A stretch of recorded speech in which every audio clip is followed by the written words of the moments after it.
Berita highlight MotoGP hari ini akan merangkum kabar menarik yang diantaranya: resmi kontrak murid Valentino Rossi, Ducati sesumbar punya senjata baru untuk meruntuhkan kejayaan Marquez di pentas MotoGP. Kabar selanjutnya datang dari Razlan Razali, akhirnya buka suara terkait bergabungnya Valentino Rossi ke Petronas Yamaha SRT untuk MotoGP 2021. Terakhir ada kabar dari tim Honda, setelah resmi berpisah dengan Repsol, setelah pabrikan Jepang itu babak belur di pentas MotoGP 2020. Seperti apa beritanya? Inilah rangkuman lengkap berita MotoGP 2020 hari ini.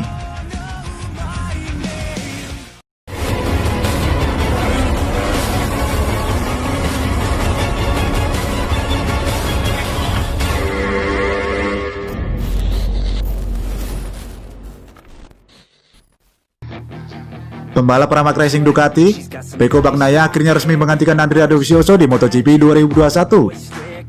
Sementara itu, Johan Zarco menggantikan posisi Bagnaia di Pramac Racing Ducati. Miller yang saat ini rekan tim Pecco Bagnaia di Pramac Racing Ducati telah lebih dulu memastikan posisinya di tim pabrikan Ducati. Pecco Bagnaia melakukan debut di MotoGP musim lalu setelah direkrut Pramac Ducati. Pembalap jebolan Akademi VR46 itu sebelumnya menjadi juara dunia Moto2 2018 bersama tim VR46.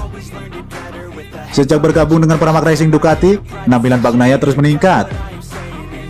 Musim ini Pecco merebut podium pertamanya di MotoGP saat finish kedua pada balapan MotoGP San Marino 2020 kemarin.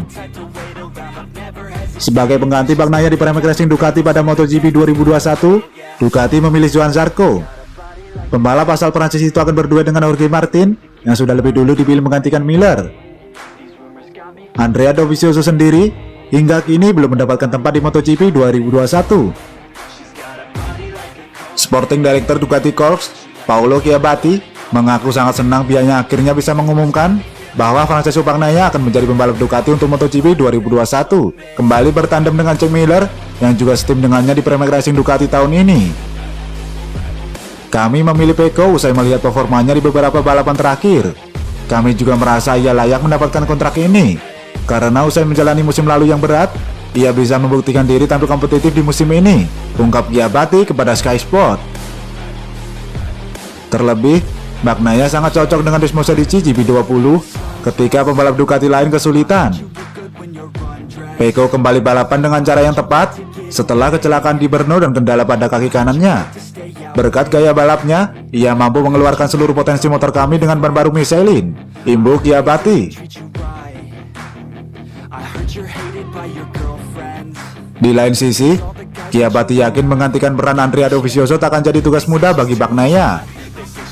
Namun Chiabatti tetap berharap Pecco bisa menjadi salah satu anti Marquez, atau julukan yang diberikan kepada pembalap manapun yang mampu menggulingkan dominasi Marc Marquez. Meneruskan warisan pemenang seperti Dovi tak akan mudah bagi siapapun, tapi kami berharap Pecco bisa menjadi anti Marquez. Ini pertama kalinya kedua pembalap Pramac naik ke tim pabrikan. Ini membuktikan kerjasama yang sangat baik antara Ducati dan mereka. Keempat pembalap kami pun akan mendapatkan motor terbaru dari Ducati, tutup Paolo Chiabatti.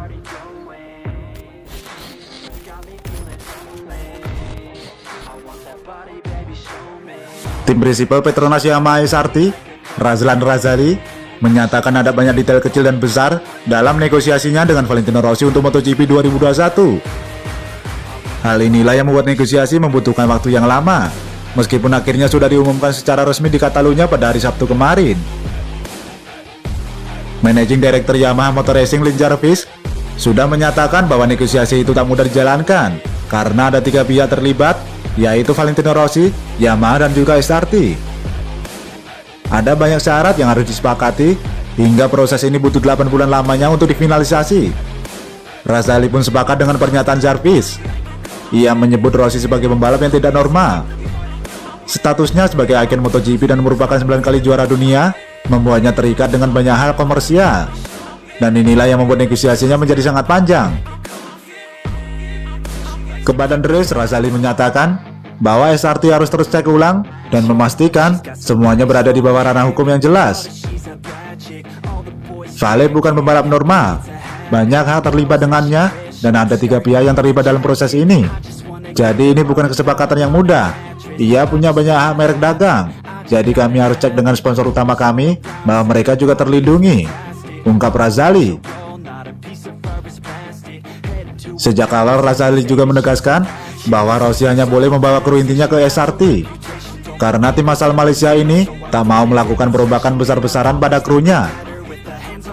Kesepakatan pun akhirnya diraih ketika mereka semua ada di Misano untuk menjalani balapan San Marino dan Emilia Romagna 2020. Kami juga diskusi soal kru teknisnya. Ini adalah hal yang harus kami pastikan. Pada akhirnya saat ada cahaya di ujung lorong gelap, Yamaha harus datang pada kami dengan kontraknya. Ketika Vali bilang ingin umumkan di Barcelona, kami wujudkannya usai Misano kedua, tutur Razlan Razali. Ini kontrak yang besar. Jika dibandingkan pembalap lain, ini 4 kali lipat lebih besar. Namun ia jelas lebih lamban dari saya dalam memulai negosiasi ini, pungkas pria asal Malaysia tersebut.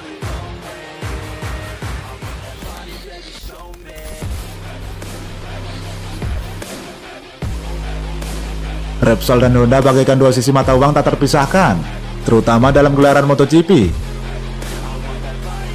Namun fakta perpanjangan kontrak belum ditandatangani memunculkan dugaan bahwa keduanya akan bercerai. Dalam 7 musim terakhir, Repsol Honda bahkan sukses meraih 6 gelar juara dunia MotoGP bersama Marc Marquez.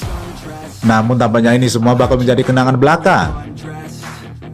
Terakhir kali Repsol menandatangani kontrak bersama HRC pada tahun 2018 lalu.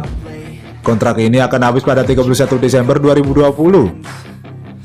Tim asal Jepang tersebut mengalami masa-masa buruk, belum pernah menang dan bahkan belum podium pada musim ini.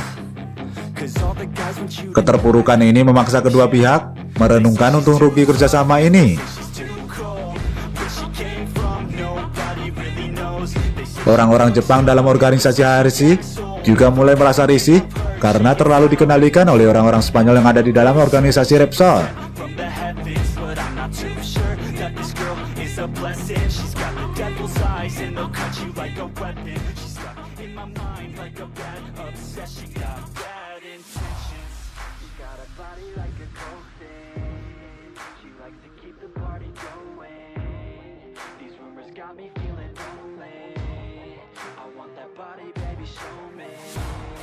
She's got a body like a coke fan. She likes to